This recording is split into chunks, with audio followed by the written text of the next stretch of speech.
हरे कृष्णा, राधे राधे। आज हम आपको इंदिरा एकादशी की कथा सुनाएंगे। धर्मराज युधिष्ठिर कहने लगे कि हे भगवान, अश्विन कृष्ण एकादशी का क्या नाम है, इसकी विधि का तथा फल क्या है, कृपा करके इसके बारे में कहिए। भगवान श्री कृष्ण इस एकादशी की महत्ता बताते हुए कहते हैं कि इस एकादशी का नाम इंदिरा एकादशी है। यह एकादशी पापों को नष्ट करने वाली तथा पितरों को अधोगति से मुक्ति देने वाली होती है। हे राजन, ध्यान पूर्वक इसकी कथा सुनो। इसके सुनने मात्र से ही वाजपेय यज्ञ का फल मिलता है।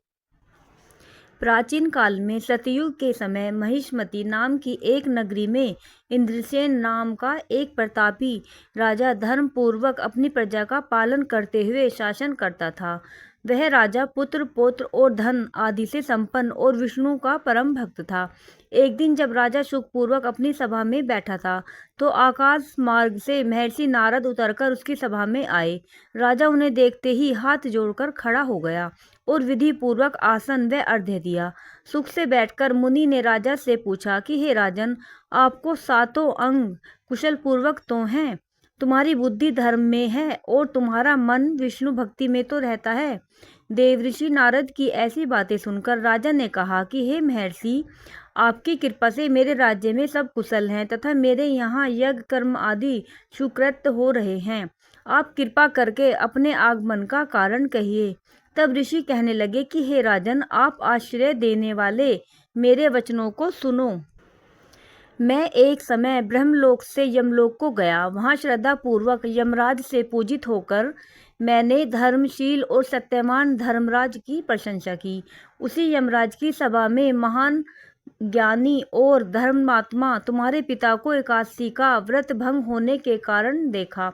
उन्होंने संदेशा दिया है, सो मैं तुम्हें कहता हूँ। उन्होंने कहा है कि पूर्व जन्म में कोई विघ्न हो जाने के कारण मैं यमराज के निकट रह रहा हूँ।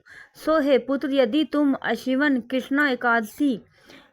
कृष्णा इंदिरा एकादशी का व्रत मेरे लिए निमित्त करो तो मुझे स्वर्ग की प्राप्ति हो सकती है। इतना सुनकर राजा कहने लगा कि हे महर्षि, आप इस व्रत की विधि मुझसे कहिए। नारद जी कहने लगे, अश्विन माह की कृष्ण पक्ष की दशमी के दिन प्रातःकाल श्रद्धा पूर्वक स्नान आदि से निवृत्त होकर पुनः दोपहर को नदी में जाकर स्नान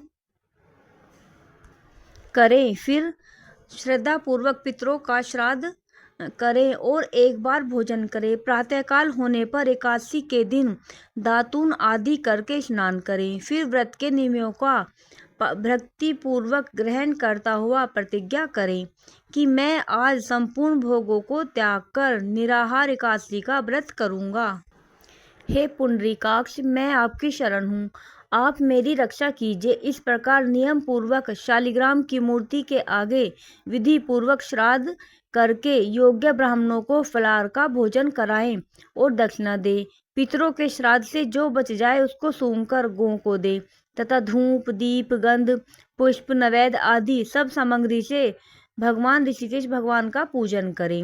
रात में भगवान के निकट जागरण करें। इसके पश्चात द्वादशी के दिन प्रातःकाल होने पर भगवान का पूजन करके ब्राह्मणों को भोजन कराएं। भाई बंधुओं, स्त्री और पुत्र सहित आप भी मौन होकर भोजन करें। नारद जी कहने लगे कि हे राजन, इस विधि से यदि तुम आलस्य रहित होकर इस एकादशी का व्रत करोगे तो तुम्हारे पिता अवश्य ही स्वर्गलोक को जाएंगे। इतना कहकर नारद जी अंतर्ध्यान हो गए।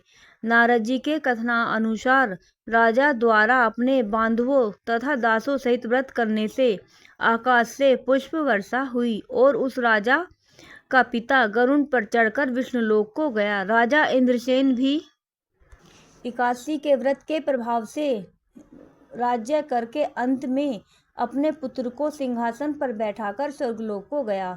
हे युधिष्ठिर, यह इंदिरा एकादशी के व्रत का महात्म्य मैंने तुमसे कहा। इसके पढ़ने और सुनने से मनुष्य सब पापों से छूट जाते हैं और सब प्रकार के भोगों को भोगकर वैकुंठ को प्राप्त होते हैं। बोलो एकादशी मैया की जय। राधे राधे।